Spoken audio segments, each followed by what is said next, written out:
말씀은 신약성경 마태복음 27장 3절에서 10절까지의 말씀입니다. 제가 가지고 있는 성경 신약성경 48쪽 마태복음 27장 3절에서 10절까지의 말씀입니다.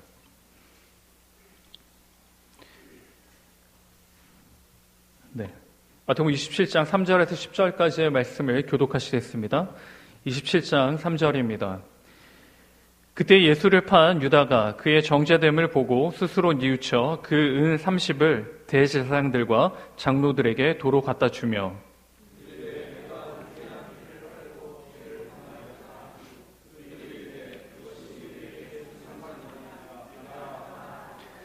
유다가 은을 성소에 던져 넣고 물러가서 스스로 목매어 죽은지라.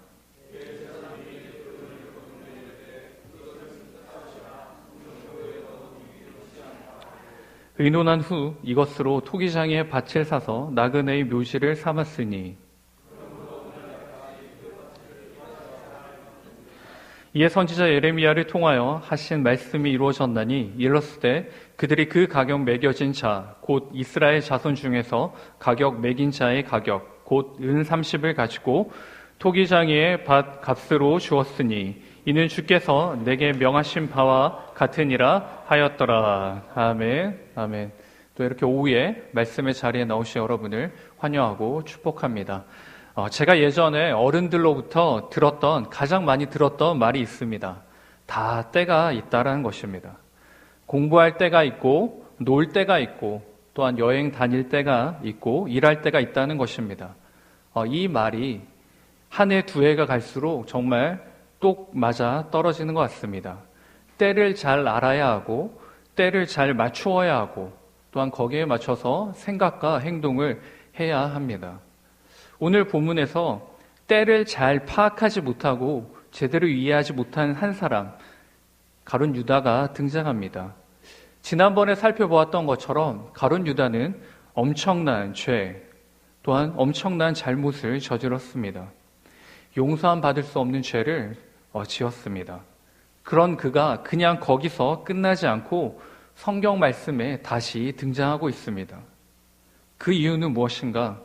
가룟 유다를 통해 하나님께서 우리에게 주시는 말씀이 있다는 것입니다. 다시 한 번 더 가룟 유다를 통하여 하나님의 자녀들에게 권면의 말씀이 있다는 것입니다. 그것이 바로 오늘 다 때가 있다는 말씀입니다. 이 시간 귀한 하나님의 말씀을 들으실 때 그리고 받으실 때 나는 지금 어떠한 상황이고 어떠한 상태인가를 또한 어떠한 시기이며 어떻게 보내고 있는지를 살펴보시는 복된 시간 되시기 바랍니다. 때가 있다. 첫 번째, 깨달음의 때가 있습니다. 우리가 일평생을 살아가면서 엄청나게 많은 사람을 만납니다. 오늘만 하더라도 벌써 우리는 수십 명과 만나게 되었습니다. 이렇게 많은 만남 가운데 가장 힘든 만남이 있습니다. 혹은 힘든 사람이 있습니다. 이런 사람과는 같이 하기 힘듭니다. 어떠한 사람인가? 깨닫지 못한 사람입니다.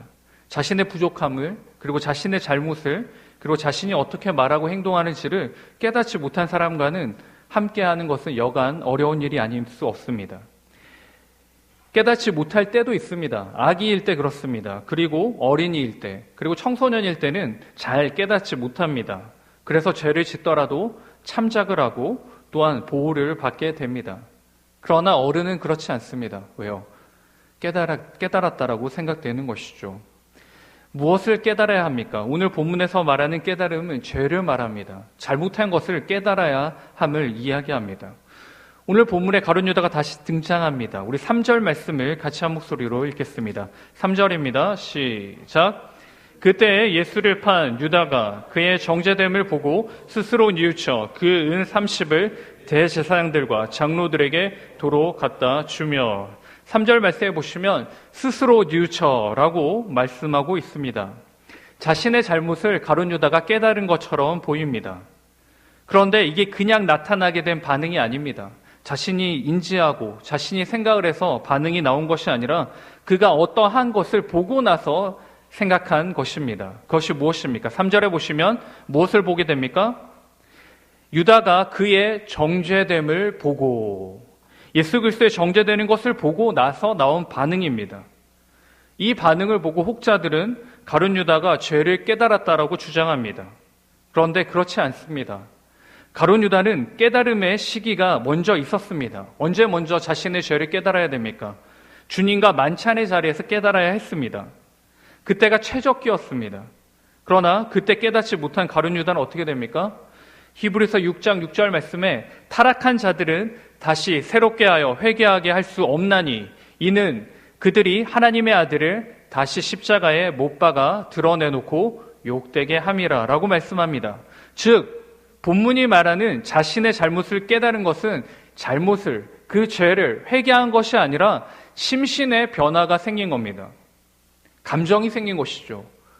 그 주 예수 그리스도의 정죄되는 것을 보고 자신의 감정이 요동치는 것입니다. 3절 말씀을 원문에 가깝게 번역하자면 이렇게 됩니다. 주님의 정죄됨을 보고 내가 반성하노라. 반성하는 것이죠. 반성은 어느 누구나 할 수 있습니다. 반성은 불신자도 할 수 있습니다. 반성은 그런 측면에서 의미가 없습니다. 하나님 앞에서 또는 주 예수 그리스도를 팔아넘긴 이 가룟 유다는 반성하면 안 되는 것이죠. 먼저 깨달아야 했습니다. 자신의 죄를 먼저 깨달아야 했던 것이죠. 그러나 여전히 그는 자신의 죄를 깨닫지 못합니다. 그냥 감정적으로, 그리고 안타까움으로, 그리고 그냥 감정에 죄송한 마음을 가지고 바로 이렇게 고백하고 있는 것이죠. 성도 여러분, 깨달을 때가 있습니다. 내가 세상에 어떻게 살고 있는지를 깨달아야 합니다. 나는 오늘 하루 어떻게 살았는가? 나는 정말 잘 살았는지를 한번 확인하고 다시 잘못했다면 깨달아야 하는 것이죠. 하나님의 뜻 안에 거하고 하나님의 삶 가운데서 살아가고 있는지를 분명히 깨달아야 합니다. 이 깨달음을 놓치게 되면 어떻게 됩니까? 무감각하게 됩니다. 깨닫지 못할 때 부패하게 됩니다. 깨닫지 못할 때 넘어지고 쓰러지고 시험에 넘어갑니다. 성경에 이렇게 깨닫지 못한 자들이 많이 등장합니다. 특별히 우리는 누구를 기억합니까? 이스라엘 민족을 기억합니다. 하나님께서 계속 그들에게 말씀을 주셨습니다. 하나님께서 계속 그들에게 권면을 주셨습니다. 계속 그들에게 사인을 주시는 것이죠. 그러나 그들이 어떻게 합니까? 깨닫지 못합니다. 하나님의 말씀을 깨닫지 못하고 하나님의 인도하심을 깨닫지 못하고 하나님의 그 역사하심을 깨닫지 못하게 됩니다. 그러므로 그들은 눈과 귀를 닫고 자신들이 원하는 삶들을 이어갑니다. 그럴 때 그 결과는 어떻게 됩니까?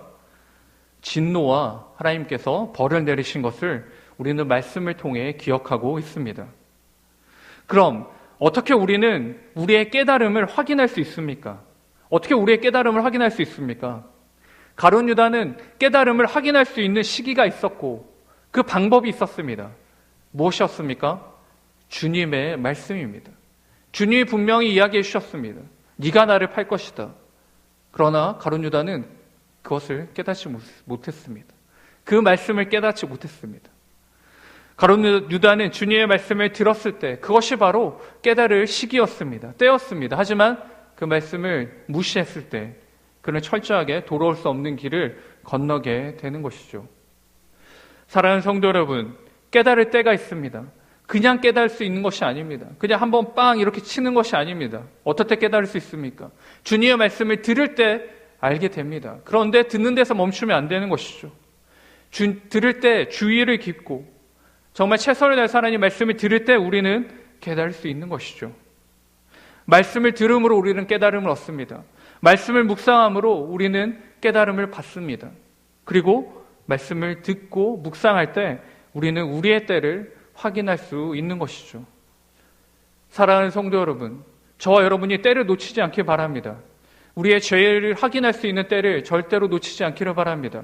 말씀으로 확인하시고 그 말씀을 우리의 마음 가운데 깊게 심어서 그 말씀이 우리를 깨우칠 때 그 죄의 자리를 분명히 알아갈 수 있기를 간절히 축원드립니다. 아멘. 또한 때가 있습니다. 어떠한 때입니까? 용서할 때가 있습니다. 잘못을 했으며 용서를 구해야 합니다. 제가 학창시절에 생각나는 것이 있습니다. 부모님의 말을 순종하지 않았던 기억들이 있습니다. 또한 선생님의 말을 순종하지 않았던 기억들도 있습니다. 그렇게 큰 잘못을 했다면 우리는 어떻게 해야 됩니까? 용서를 구해야 합니다. 그런데 이 용서의 때를 놓쳐버리면 어떻게 됩니까?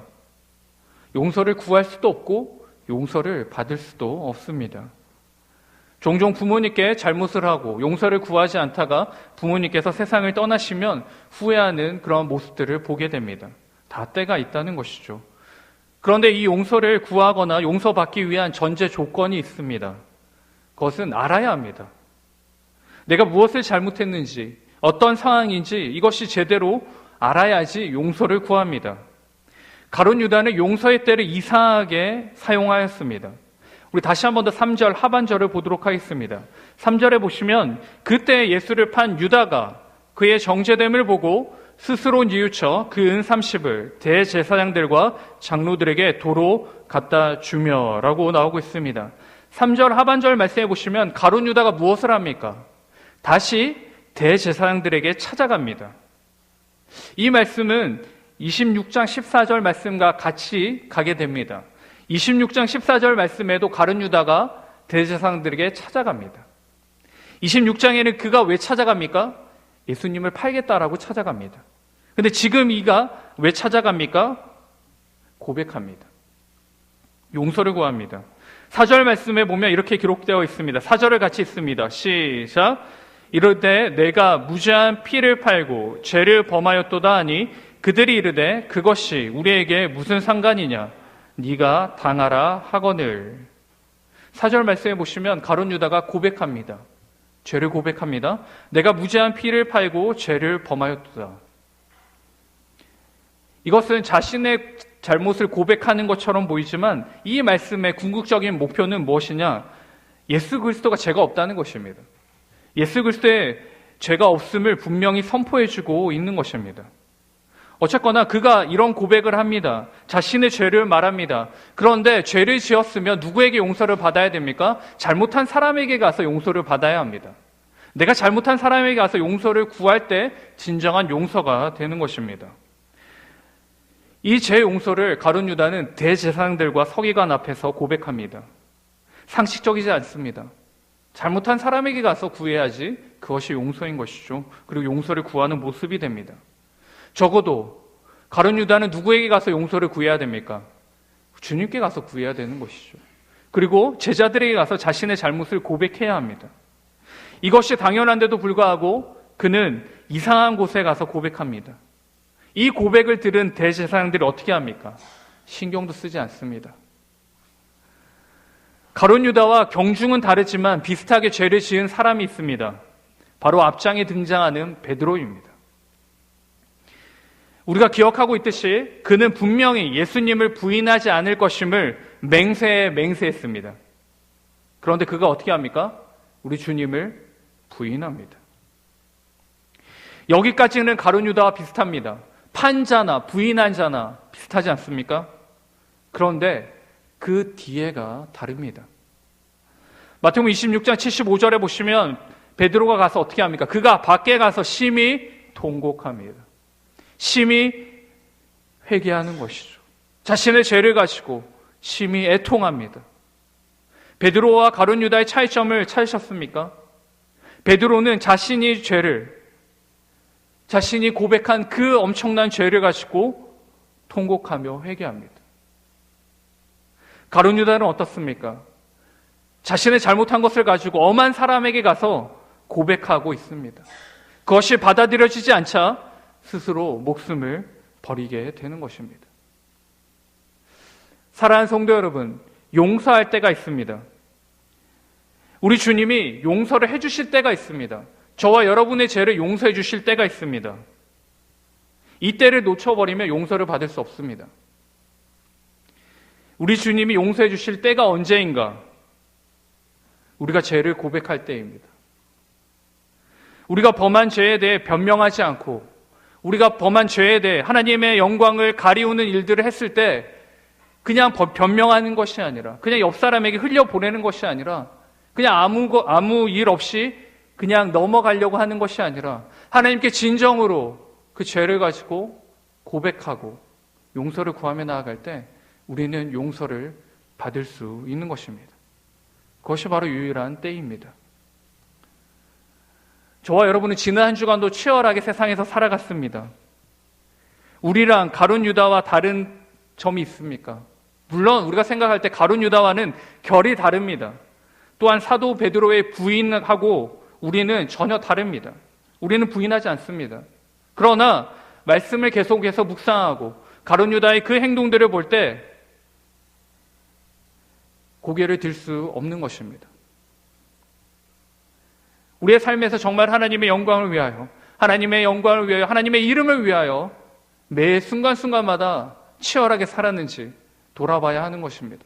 만약 우리가 그렇게 살지 않고 조금씩 세상을 향해 한 걸음씩 내딛었다면 지금이 때입니다. 회개해야 되는 것이죠. 용서를 구해야 됩니다. 용서를 구하지 않을 때 더 큰 죄로 우리는 돌아오게 됩니다. 더 큰 죄에 무감각해지게 됩니다. 더 큰 죄를 사랑하게 되고 더 큰 죄 가운데 머물게 됩니다. 사랑하는 성도 여러분, 한 주간의 삶들을 꼭 기억하시고 우리의 잘못한 것들이 있다면 꼭 회개하시기 바랍니다. 그것이 바로 이때이고 우리가 회개해야지만 하나님이 우리를 용서해 주실 수가 있습니다. 회개할 수 있는 그 은혜를 저와 여러분이 꼭 누릴 수 있기를 간절히 축원드립니다. 아멘. 마지막으로 어떠한 때가 있는가? 순종의 때가 있습니다. 학창시절 제가 앞에서 말씀드렸던 것처럼 부모님께서 참 죄송한 마음이 있습니다. 제게 하신 말씀들을 제대로 순종하지 않았을 때, 그리고 지금 시간이 지나고 나니 그것들이 굉장히 죄송합니다. 그런데 시간이 지나고 나면 참 신기한 것이 있습니다.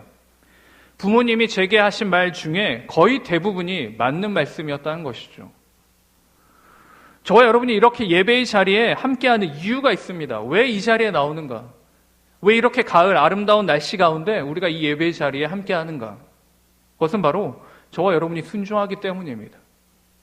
저와 여러분이 말씀에 순종하고 하나님의 은혜에 순종하며 나아가기 때문에 우리가 오늘 이렇게 예배드리고 있는 것입니다. 그러므로 순종의 때가 있습니다. 사무엘상 15장 22절 말씀해 보시면 순종이 제사보다 낫다라고 말씀하십니다. 사울이 자신의 마음대로 제사를 드렸던 모습을 가지고 하나님께서 말씀하신 것이죠. 그리고 히브리서 10장 5절에서 10절 말씀해 보시면 최고의 순종을 모습을 보여주신 분이 계십니다. 바로 주 예수 그리스도시죠. 최고의 순종이죠. 그가 고통을 알고 아픔을 알고 죽음을 알면에도 불구하고 하나님의 말씀에 묵묵히 순종하는 모습을 보여주시는 것입니다. 순종이 없으면 하나님의 역사가 일어나지 않습니다. 순종이 없으면 하나님의 능력이 나타나지 않습니다. 물론 예외사항으로 하나님께서 나타나실 수 있겠죠. 하지만 말씀을 통해서 보자면 순종한 자를 통하여 하나님께서 역사하시는 것입니다. 순종이 있어야 제자가 됩니다. 순종이 있어야 가르침을 받을 수 있습니다. 예수님은 제자들에게 지속적으로 말씀으로 양육하셨습니다. 그리고 삶으로 보여주셨습니다. 물론 제자들도 가끔씩은 곁가지로 가기도 했습니다. 하지만 다시 돌아오게 되고 다시 말씀 가운데 거하는 것을 우리는 확인할 수 있습니다. 그들이 바로 제자입니다. 곁가지로 빠지더라도 다시 순종의 자리와 함께하는 것, 그것이 바로 하나님의 자녀된 삶의 모습이 됩니다. 그러나 한 사람은 그렇지 않았습니다. 바로 가룟 유다가 그렇습니다. 한 사람은 끝까지 곁가지로 나아갑니다. 요한복음 12장 4절 말씀해 보시면 한 여인이 귀한 향유를 가지고 예수님의 발에 부어서 씻겨드리는 장면이 나옵니다. 이때 가룟 유다는 합리적이고 논리적으로 그 모습을 제재합니다. 그 귀한 것을 팔아서 가난한 자에게 나눠주어라. 그 가난한 자들이 얼마나 좋겠느냐, 이렇게 이야기합니다. 물론 맞는 말처럼 들립니다. 하지만 이 말은 가룟 유다가 정말 가난한 사람을 생각해서 한 말이 아니라 자신의 속내를 나타내는 것이죠. 물질이 아깝다는 것을 이야기합니다. 예수님보다 물질이 더 귀하다는 것을 은연중에 나타내고 있는 것입니다. 가룟 유다는 제자입니다. 예수님의 제자였습니다. 예수님의 가르침을 받았습니다. 예수님의 삶과 함께 했습니다. 예수님의 삶은 무엇이었습니까? 물질이 중요한 삶이 아니었습니다. 그런데 가룟 유다는 그 가르침을 받지 않았습니다. 듣지 않았습니다. 무엇입니까? 제자의 모습이 아닙니다. 주님이 지속적으로 가르쳐주신 그 가르침과 위배되는 삶을 살아가는 것입니다. 순종의 모습과 순종의 자세가 없다면 제자라 할 수 없습니다. 또한 제대로 된 자녀라고 볼 수 없습니다. 살아계신 하나님은 저와 여러분을 그분의 자녀로 삼아 주셨습니다. 그렇게 우리는 어떻게 해야 됩니까? 그 반응으로 순종해야 됩니다. 그 반응으로 말씀 안에서 순종하고 말씀의 인도하심 앞에 겸허히 순종함으로 그 길을 걸어가야 합니다. 물론 나의 의견을 말할 수 있습니다. 나의 생각을 피력할 수 있습니다. 그러나 나의 생각과 나의 가치관 그 모든 것은 말씀 안에서 나타나야 하는 것입니다. 말씀 안에서 순종하며 그 길이 나타나야 하는 것입니다. 순종의 때가 있었습니다. 가룟 유다는 3년간 주님과 함께하였고 주님의 말씀을 들었고 가르침을 받았습니다. 그러나 그 순종의 그 시간들을 그가 놓쳐버림을 통하여 그가 자신의 생각대로 그 격가지로 지속적으로 나아가게 됩니다. 그 결과는 어떻습니까? 여러분이 잘 알고 계시듯이 뒤돌아올 수 없는 진노의 길로 걸어가게 된 것입니다. 사랑하는 성도 여러분, 저와 여러분이 하나님 말씀에 순종할 수 있기를 바랍니다. 나의 생각과 나의 가치관과 내가 아는 것이 너무 많을 수 있지만 그 모든 것들이 말씀 안에서 나타날 수 있기를 바랍니다. 말씀에 순종함으로 제자의 삶을 살아가시고 말씀에 순종함으로 하나님의 자녀의 삶을 묵묵히 살아갈 수 있기를 간절히 축원드립니다. 사랑하는 성도 여러분, 가룟 유다는 먼저 선택받은 자였습니다. 그것도 예수님의 제자였습니다. 누구나 들어갈 수 없는 자리입니다. 그런데 그는 제자가 되기보다는 사회적으로 성공하고 풍요로운 삶을 살기를 원했습니다. 결국 그가 원하던 것은 어떻게 되었습니까? 이루지 못했습니다. 그가 손에 쥔 것은 아무것도 없습니다. 오히려 최악의 결과를 경험했습니다. 그에게는 때가 있었습니다. 주님과 함께한 3년의 시간, 그리고 은 30에 주님을 팔고 나서의 그 깨달음의 시간. 그런데 이 모든 때를 그냥 허비해 버렸습니다. 그냥 낭비해 버렸습니다. 그러므로 그는 용서를 구할 수도 없고 용서를 받을 수도 없는 삶으로 끝나 버렸습니다. 저와 여러분에게도 때가 있습니다. 말씀을 보며 죄를 깨달아야 할 때, 그리고 그 죄를 가지고 주님께 용서를 구해야 하며 회개해야 할 때, 마지막으로 말씀에 순종할 때가 있습니다. 이 모든 때는 언제일까요? 주님이 오시기 바로 전일까요? 아닙니다. 말씀이 늘 그렇듯이 현재 진행형입니다. 바로 지금입니다. 지금이 바로 그때입니다. 가룟 유다는 지금이 그때라는 것을 몰랐던 것 같습니다. 바라옵기는 저와 여러분이 이 때를 놓치지 않기를 바랍니다.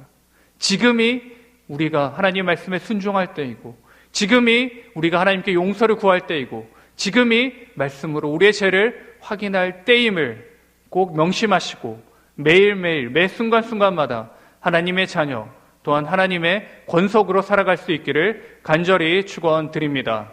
아멘. 말씀을 기억하시면서